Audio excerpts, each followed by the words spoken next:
တော့ကျမပြင်ပေးရတဲ့ breakfast လေးပါရှင်ကျမပြင်ပေးရတဲ့ breakfast လေးပါရှင်ည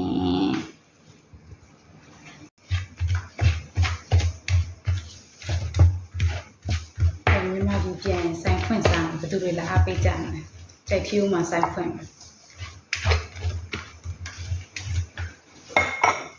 ကိုလောင်မင်းပေါ်ချနာဘူး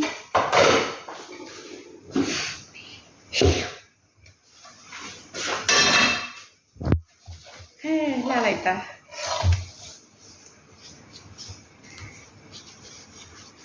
လာလာလာလာလာလာ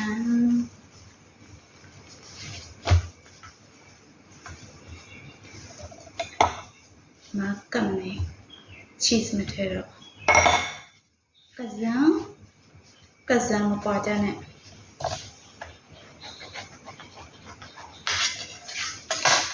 နာနာနာနာနာနာကျမရဲ့ salad လေးပါရှင်ဒါတော့ကျမရဲ့ breakfast လေးပါရှင်ဒီဟာကဟိုပါလဲဒီပေါင်မုတ်ကဂျုံကကြက်ပီတာလေးနော်ထပ်ပြီးတော့လောက်ဆရာမလို့ဖုတ်ဆရာမလို့กินဆရာမလို့ညပါပြီရှင်ကျမရဲ့ breakfast လေးပါရှင်Hello ဒါတော့ကျမပြင်ပေးရတဲ့ breakfast လေးပါရှင်ကျမပြင်ပေးရတဲ့ breakfast လေးပါရှင်